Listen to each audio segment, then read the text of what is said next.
Hey, hi, hello, and all that good stuff. Welcome to my channel. My name is Allie. This is Reading Catastrophically, and we're here for another video.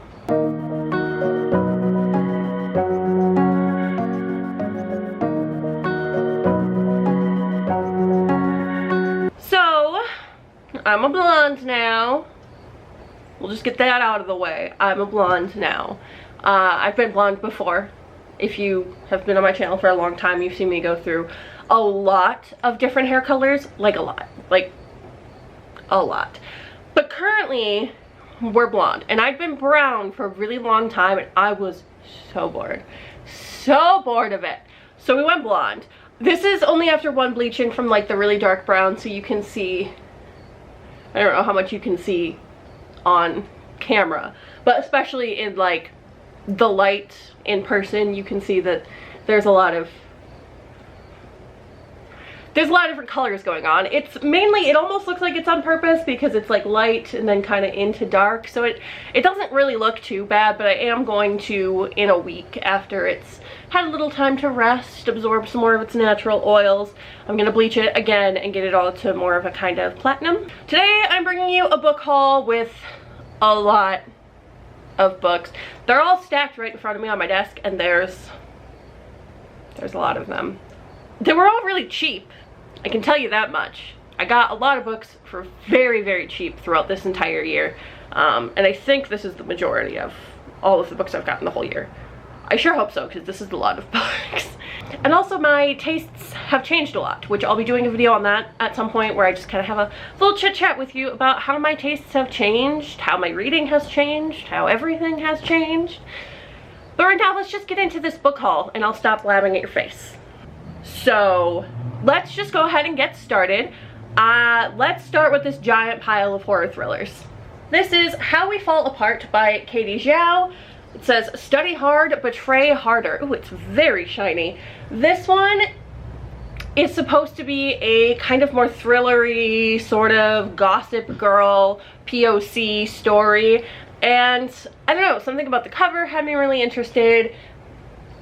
I just saw this one around a bit and wanted to read it, and I've heard good things. All I really know about it is there's like a murder, and then a bunch of different kids in this high school have secrets, and there's this person like posting online about their secrets or something. So it is kind of Pretty Little Liars, Gossip Girl, but almost a little more leaning towards the thriller side. I'm excited. I think it's gonna be a good time. I have What We Harvest by Anne Freystadt. This is a YA gothic story, and just look at the cover. Do you see it? Because that's why I got it. It just looks good. It's about a blight on this like farming town and their crops, and then I think maybe people start getting sick, and there's probably some kind of curse or something. I don't know. It looks good. It's gothic. Do I need more? Do I need more info? No. This is one that was gifted to me for sure. This was gifted to me by Hannah from Lotta M, and that is The Project by Courtney Summers.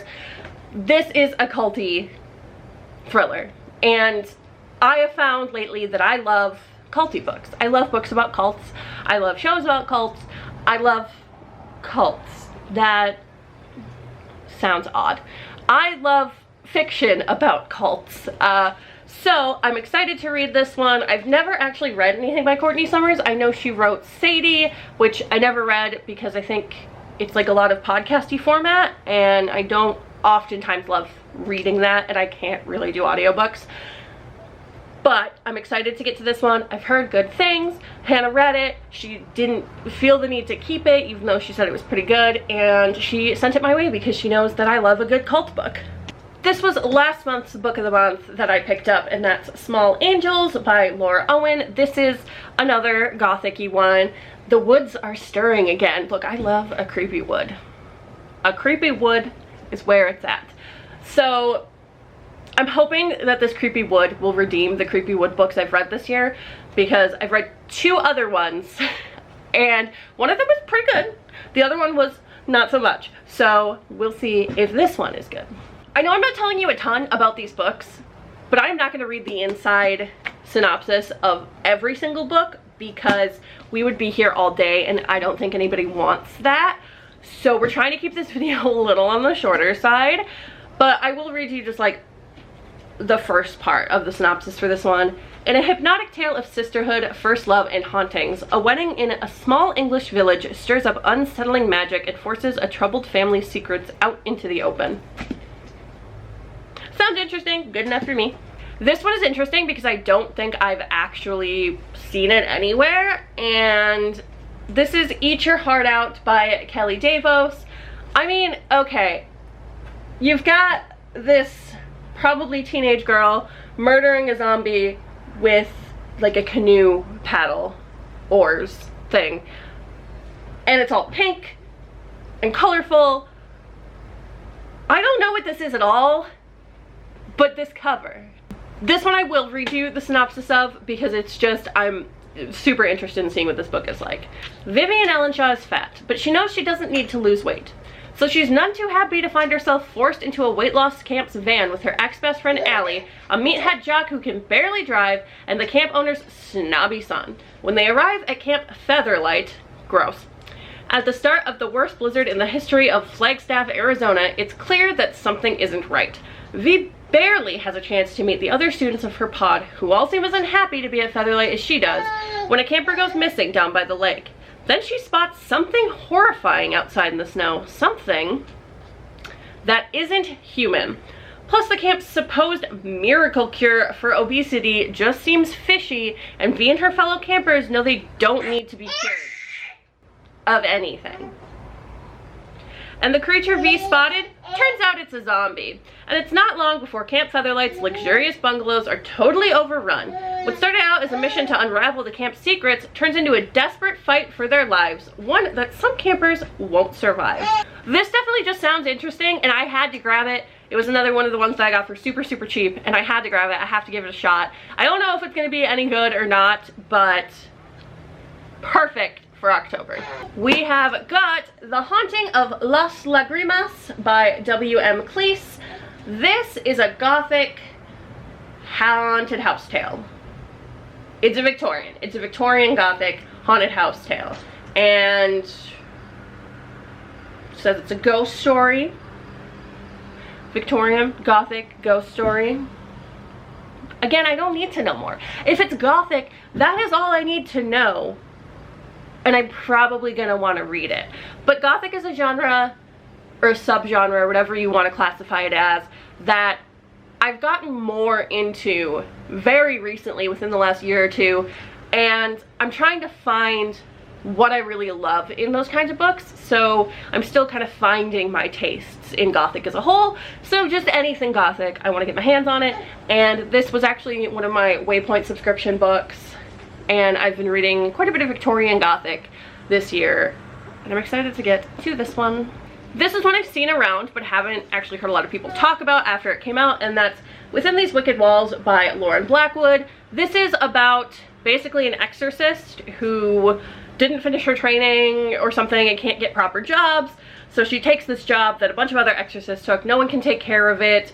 It's a bigger problem than it first seems, and it sounds like she falls in love with the person who owns the house she's working at, and I'm sorry, ghosty, romance, darkness, beautiful cover. I'm just really excited for all of these books, and this one very much so. Then I have The Companion by Katie Allender. This is another gothic horror about a girl who was in an accident, and then I think she's living in kind of a group home because she's lucky to have survived, and I don't think she really has anything. She doesn't have any money, that kind of thing, and she is chosen to go move in to this estate. It's just kind of taken in by them, but she's chosen to be a companion to this girl. I imagine then the girl turns out to be very creepy or possessed or something, who knows. On to the next one, I've got The Woman in the Dark by Vanessa Savage. I remember seeing somewhere that someone found this one really scary. Don't remember when that was, but I want to read more horror, and this one's a psychological horror thriller, and it's about a murder house. A guy who I think moves back into his family's home, where in the past lots of families have been murdered. Then I picked up Real Easy by Marie Rotowski. Never read a Marie Rotowski book before. I know she wrote, I think, fantasy before this one. This one is a crime thriller, which I don't often like a lot of crime thrillers, but this has been compared to Gillian Flynn. And when I first started kind of getting back into reading again years ago now, Gillian Flynn was some of the first stuff I picked up, and I really liked it at the time. I was just getting into like adult thrillers and that sort of thing.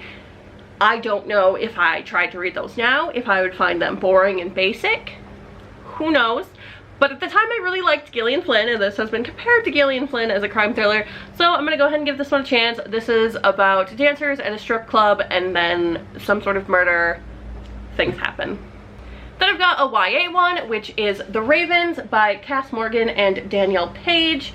This is a gothic sorority girl thriller, and just look at these shiny crows. Look at all these, or not crows. I wish they were crows. I really like crows. Ravens, these shiny ravens. Look at all of them. I just really like this cover with just all the shiny little ravens. I believe this one is witchy, and of course dark secrets around a sorority house, elitism, all sorts of things. And honestly, I mean, just look at the ravens all over the cover. Then I have one that I picked up completely on a whim, and that's Diaries of a Haunting by M. Verano.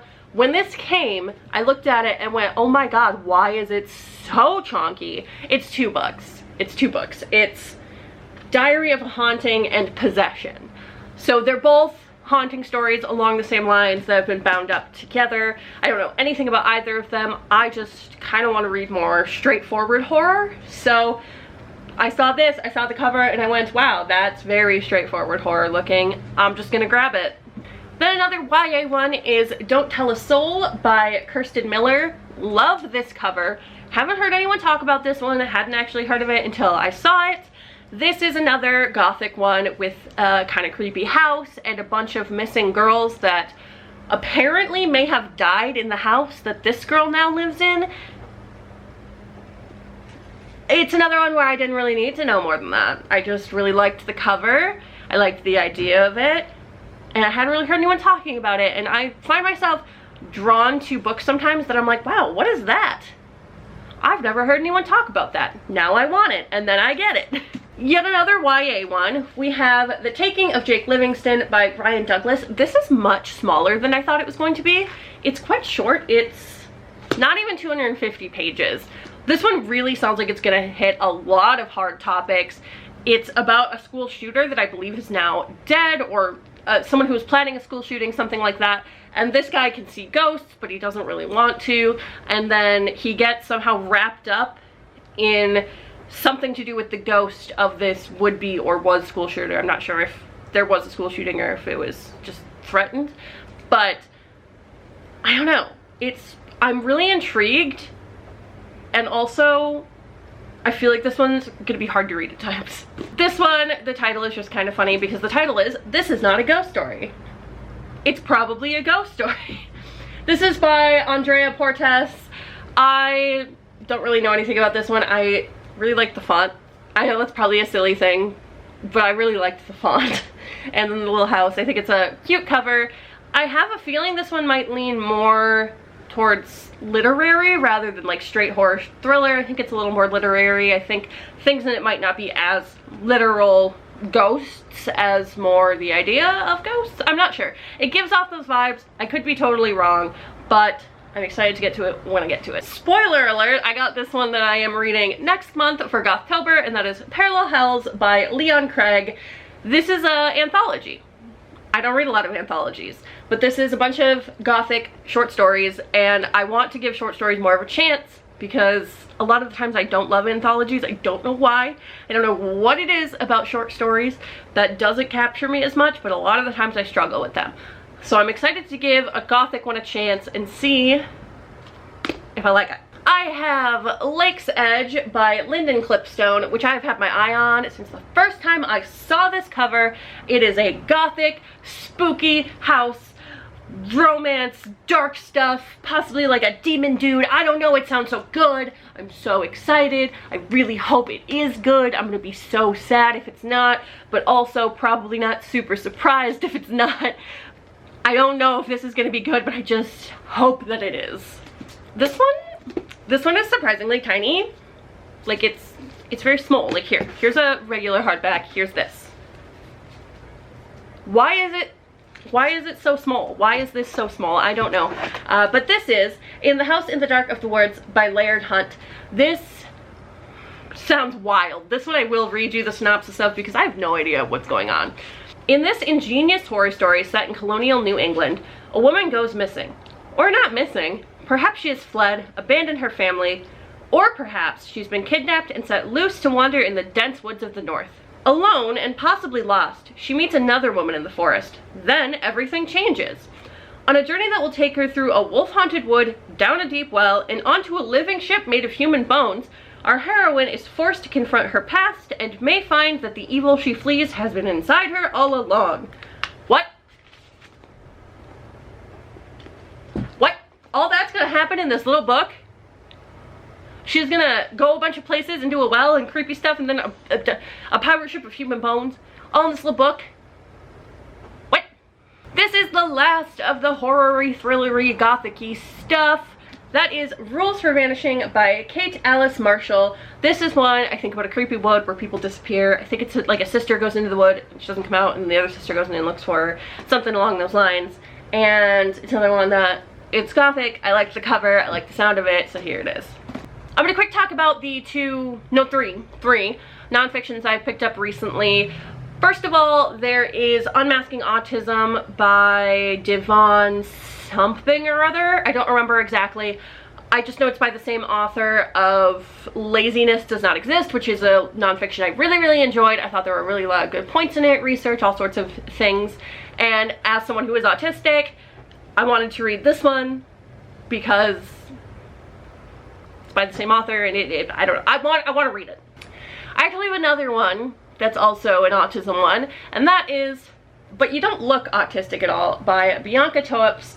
The title just caught me because a lot of the times that's what people say is, oh, but you don't look autistic. And it's like, oh, because I look like a person? What does autism look like? So the title caught me, and this one was actually gifted to me for my birthday by one of my good friends, and I think the author is like an influencer. I don't know. I actually don't know of her. If you do know of her, do you like her content? Do you like what she does? I don't know. This one actually won in an Instagram giveaway. I never expect to win a giveaway. I don't win things. I have terrible luck in general. But that is Fox and I, An Uncommon Friendship by Catherine Raven, which is a nature one. And those are kind of the two nonfiction subgenres I really enjoy, is like nature-y ones and then more psychology kind of focused ones. And this is a nature one about a woman who I think befriends a fox, and that just sounds so cute and I'm so excited. Let's go ahead and talk about kind of the other category of books, which is like literary, contemporary, historical, stuff that doesn't fit into my other stack. The first one of those being The Silence of Girls by Pat Barker, which is, I think, a Greek mythology kind of historical fiction story. I have this one. I don't know anything about this.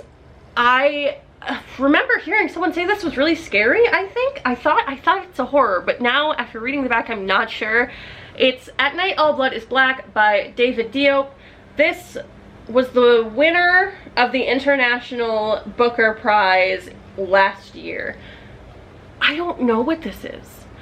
It's in World War I, and there's dark magic. I don't know. I really don't know what this is. That's why it's in this stack. I don't know if this is a horror. I don't know if this is a thriller. I don't know what this is, but it's short. I've heard that it's wild, and I'm gonna go ahead and give it a try, even though I don't usually read war books. Then I've got a YA contemporary, which is Moth by Amber McBride. I love this cover. Also, I just love moths. I really like moths. I actually like moths more than butterflies. That might make me the weird one, but I love moths with their fuzzy little antennae and their like little bodies and their cute little faces. I love moths. Also, Mothman is great, so there's that too. This is like a coming of age YA contemporary about finding yourself, about friendship, about coming to terms with different things, and it sounds good, and I haven't really heard anyone talk about it except for before it came out, so I'm excited to give this one a try. Yes, this one has a stain on it. It got juice spilled on it. I have children. It happens sometimes. This is The Regrets by Amy Bonifants. This is a story about a girl who falls in love with a ghost, I'm pretty sure. And I don't think it's a thriller or a horror. It's just she falls in love with somebody who happens to not be alive. And it sounds very interesting. I really enjoy the cover. And this one is on a TBR very soon. Here we have Who is Maud Dixon by Alexandra Andrews. We share a first name. This I don't know a whole lot about. I remember Hannah from Lotta M seemed to rather enjoy this one, and I remember thinking, maybe I'll enjoy that one. So I went ahead and grabbed it. Hannah has really good taste, and I'm still trying to figure out some of my tastes. So, also, oftentimes if Hannah likes a book, I will also like the book. It just kind of seems to go that way. Last kind of contemporary style read, we have What a Happy Family by Samya Dave. This, great cover. Love the gradient, like rainbow colors here. And this is a sort of domestic contemporary about family that isn't really such a happy family. So, I don't know, looks like it could be good. And I kind of just needed more literary and contemporary just style books in general, because I don't have a ton of them right now, but I'm actually super interested in reading. Let's move on to middle grades, and the first two actually is Pages & Co. The Lost Fairy Tales and Pages & Co. The Map of Stories. This is 2 and 3 in the Pages & Co. series. I think currently there is one more than this, but these are the two I have right now. I am trying to get better at continuing reading, finishing series, so I really enjoyed the first one. I went ahead and grabbed these ones because I need to actually read the series that I start. That's something I should probably at least attempt to do. So I'm excited for these. Pages & Co. is about like a magical bookstore. Well, the bookstore itself isn't really magical. It's about a girl who has the power to kind of go into stories, and I don't know what else to say because I think a lot of stuff that I'm thinking of would be spoilers, but just know that it's cute, it's great, it's good, it's a great time, and I'm excited to read the rest of them. Then we have this itty bitty one, which is Over the Woodward Wall by A. Deborah Baker, which is Shauna Maguire. This just gives me like Adventure Time, Over the Garden Wall vibes, and I love the cover. I've wanted to give this one a shot for a while, so when I saw it for super cheap, I was like, I'll take that, yes please. So I'm really excited for it, but also a little hesitant because I don't love the Wayward Children. Is that it? Is that the name of the series? I think that's the name of the series. I think it's the Wayward Children series. I don't love that series. I do kind of enjoy it, but there are just, I would like more from it. But as a middle grade, I think maybe that kind of writing in this little book I'll really enjoy. I also know that this is a story that's originally mentioned in Middle Game, which is a book I've tried to start so many times. It sounds like my thing. It sounds like something I would love so much that I would just be there for, and yet I can't get into the damn book. So maybe reading this little one that's mentioned in Middle Game will make me actually want to try to read the entirety of Middle Game. Who knows? Then I have this stunning book right here, which is Nura and the Immortal Palace. Look, someone said Studio Ghibli vibes. That was it. I was gone. I needed it. The cover, everything about it said it's Spirited Away-esque, and look, books with Ghibli vibes is a very specific thing that I love a very lot. So I'm really excited to read this. Then another one that obviously is very Ghibli-esque is Kiki's Delivery Service by Eiko Kadono. I'm so excited to read this. It's so little. I wasn't expecting it to be so little. Kiki's Delivery Service is one of my favorite Ghibli movies. I love it so much, and I hope that this is so cute. Also, it's a witchy middle grade, which is another kind of more specific thing that I just love. I love a witchy middle grade. Love, love, love a witchy middle grade. Two of my favorite middle grades right now is Eva Evergreen and also Witchlings. Both so good. Both have a little bit of Ghibli vibes, especially Eva Evergreen, and so I'm so excited to get to this. Another one where I'm finally continuing a series is the Polar Bear Explorers Club Crossing the Black Ice Bridge by Alex Bell. This is the third one in this series. I really love these. I just think they're super fun. The first one was really great. I like the second one even more. I'm really excited to get into this one. I think this is the last in the Polar Bears Explorers Club one, but there's a bunch of different Explorers Clubs, and then there's more books with characters from the different clubs later on. So after I finish this one, there is more kind of in this world to read, which I'm really glad. I don't ever want these to be over. I have never seen this, never heard of it. I picked it up at the thrift shop, and that is Behind the Canvas by Alexander Vance. This has got to be a middle grade by the cover and by just everything about it in the age ranges. I'm pretty sure it's middle grade. And this is about a world being behind the canvas. There's a world in the paintings, in the art, and this girl meets a boy who's trapped in them. And it sounds cool. It sounds interesting. I've never heard of it before, but I really like the cover, and it just sounds like it could be good. And I'm always looking for more different kinds of middle grades. Okay, I don't actually know if this one is a middle grade or not. I'm not sure if this is middle grade or YA, but that is Monsters of Brookhaven by Padraig Kenny. I think this is a middle grade, but I'm not totally certain. It's about monsters in a world, and here's the cover. That's really all I got. I've seen it around a lot, and I wanted to read it. Let's move on to the stack of fantasy books I have, which the first one is A Dark and Starless Forest by Sarah Hollowell. I remember people kind of talking about this one a little when it first came out or was coming out, but then I haven't really seen anyone review it. So I'm excited to give it a chance. It has a fat protagonist in a kind of chosen one fantasy story, which you don't really see a lot of, and I'm excited to get into this kind of spooky fantasy foresty. Another sequel I've picked up is The Night Country by Melissa Albert. This was another one I grabbed at the thrift store. I actually don't know if this is any good. I haven't even read The Hazelwood yet, but it was at the thrift store. It's in a series I already own some of the books of. Why not? Okay, this one I was so excited for. It's Babel by R.F. Kuang. I am so hyped. Look, I know a lot of people started reading it and they're like, oh, it's kind of slow, it's kind of boring, I don't know, it's kind of disappointing. But then a lot of people are getting to the end and saying, oh, this is 5 stars. I'm just a thick, standalone, fantasy, dark academia. I just want to read it. I'm starting this on October 1st. It's part of my October TBR. Buddy reading this with the Book Wanderers Book Club and Celine, and I'm so excited. I'm so excited. If this book isn't good, I'm gonna be so upset. I'm so excited to read this. Oh my god, there's so much freaking cat hair and dog hair like everywhere, and I'm sweating, so it's sticking to me. I can't seem to get it off. I picked up Lobizona by Romina Garber. This is a Latinx werewolf story. It sounds good, and I've been kind of digging werewolf stories lately. I've heard good things. I'm excited to get to reading this one.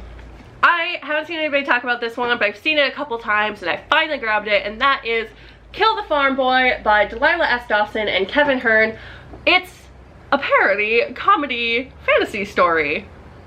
I don't know, it sounds good. I'm interested. It could be not good.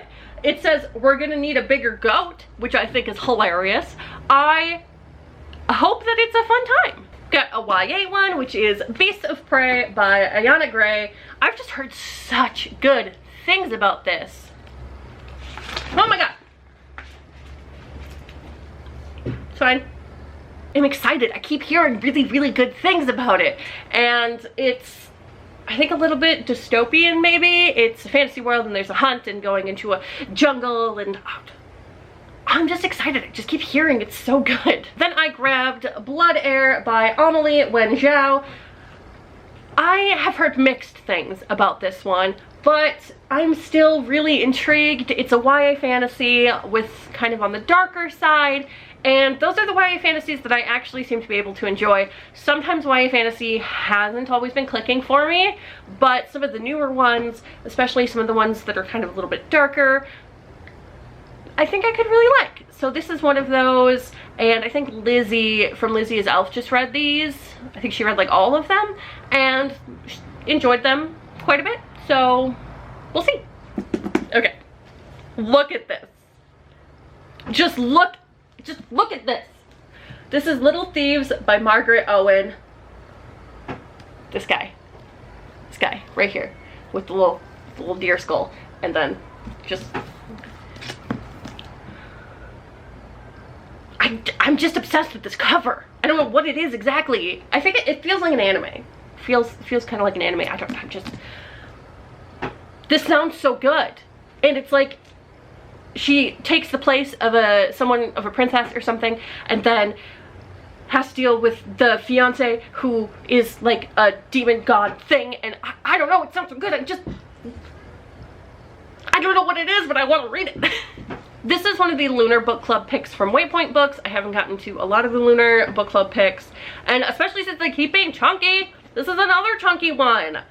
This is Promise of Blood by Brian McClellan, which is kind of a historical fiction fantasy. It's like a French Revolution style fantasy story with wizards. I don't know, that sounds really intriguing, and I do quite like the cover as well, so I'm excited to get to this one whenever I eventually do get to it. Then this is one that was in one of my Waypoint subscription boxes, and that is The 100,000 Kingdoms by N.K. Jemisin. I really enjoyed the Broken Earth trilogy by N.K. Jemisin. I didn't finish the last one for some reason, although I really want to know everything that happens. The last one wasn't clicking with me as much. I wasn't able to get as into it, and I was kind of a little bit slumpy at the time, so I ended up not finishing it. I will finish it eventually, but I'm really excited to read more by N.K. Jemisin, and I think this is a duology. No, this one's a trilogy. Do you ever buy books because of your friends? Because apparently I do. I have The Naming by Alison Croghan, which is book 1 of the Pelennor series, which Abby from Abbey of Pelennor, it's her favorite series. They seem to be out of print in the UK, so I ordered them here because they still seem to be in print in the US. So I went ahead and ordered all 4 of them so that I can read Abby's favorite series. Abby, if it's not good, I'll be sad. I've told you this in a separate video already, but I really hope it's good. It's a bard fantasy, and I don't know, I think it could be pretty damn good. This one I'm not sure is entirely like fantasy, but that is Cold the Night, Fast the Wolves by Meg Long. I've heard that this has a asexual character in it. I believe it's either this one has an asexual or a non-binary character in it, or maybe it's both. I'm not sure. But this one has LGBT rep in it, and it's about like a sled race, and I think there might be fantasy aspects. It says something about like goblins in the summary. I don't know. I'm not sure if this is fantasy or not, but it is a survival story, and apparently it's a kind of twist, a different take on a survival story, and I don't know. Something about it just intrigued me. I have last month's Fairy Loot book, which is Violet Made of Thorns by Gina Chen. Look at these gorgeous gradient edges. I am so excited to have gorgeous books. I don't really have very many special edition books, and I love sprayed edges, as it seems like everyone does. It's just gorgeous. I'm super excited. I don't know anything about it. I've seen it around. I don't know anything about it, but it's gorgeous. So, also it has a ribbon bookmark, and I love a ribbon bookmark because I'm really good at losing bookmarks. I can't lose one that's attached to the book. This is another one of the Lunar Book Club chunky boys, and that is, look at this, Ashes of the Sun by Django Wexler. This one I'm actually really excited for. It sounds really interesting, and there's like this hand statue thing. Apparently the setting in this one is part of what makes it really cool. There's just a bunch of cool imagery, and it's about 2 siblings that end up on like different sides of kind of a war in this world, different sides of something. Wow, great explaining, Allie. You're so good at this booktube thing. I think they end up coming back together and having to work together, and this one I'm just really interested in. This one intrigues me a lot, so hopefully I'll get to this one sooner rather than later, but you know how I am. Alright, I have a pile of romances here, so let's get through those. First off, I have The Score, The Goal, and The Legacy, which are the last ones I need to read in the Off-Campus series by Elle Kennedy, which is a series of hockey romances. I love a good hockey romance. I love hockey. So obviously I need to finish these off. The Score and The Goal are full books following different characters at the same college with the same hockey team. But then The Legacy, I think it's just like a bunch of, I think there's like 4 epilogues in here. I don't know if I like that. I don't always love an epilogue. I don't know if I really need to see where these characters are in the future, but I don't know. Maybe I'll just get some fluffy kind of fun enjoyment out of it. I just figured I might as well read it. It's part of the series. This one I picked up at the thrift shop just kind of on a whim, and that is The Happy Ever After playlist by Abby Jimenez. I've never read an Abby Jimenez book. I don't really know anything about this one, but I don't know. It was 50 cents. I finally got my hands on Sanctified by Maggie Blackbird, which I can't wait to start. This is technically book 3 in the Matawa Pitt family books, but I think they're like standalones. You don't have to read them in order. And this is Thor from Thor Wants Another Letter's favorite romance, I'm pretty sure, like of all time. I've heard her talk about it quite a few times, and I wanted to get my hands on it, and now I finally did. And I've heard it's got some really good spicy times. I'm ready. It's about a divorcee, and just there's like a bunch of different family aspects, and just I want to read it. This one came from a Waypoint subscription box, and I don't really know anything about it. I know it's a spicy romance. I asked for more spicy romance. I got more spicy romance. So this is The Dirty Truth by Winter Renshaw. This is a boss romance. I don't actually know that I've ever read a spicy boss romance. We'll see if I like a spicy boss romance. Alright, finally, that is it. That is all the books that I have acquired throughout this entire year, or at least most of them. I think there's probably a few sitting around somewhere that I didn't get, and I know there's some from Waypoint that I didn't get on here, or ones that I've already read aren't on here, but as far as a book haul goes, that was enough books. It's enough slices, okay? We talked about enough books. This video is going to be plenty long as it is, so I didn't need to track down every single book, even the ones that I've read that I acquired this year. We just didn't need to do that. So that's it. We're done here. I hope you enjoyed. Subscribe if you want to see more of whatever this is, and like the video, comment if you've read any of these books, if you're excited for any of these books, if there's any of these books I should get to sooner rather than others. I will see you next time.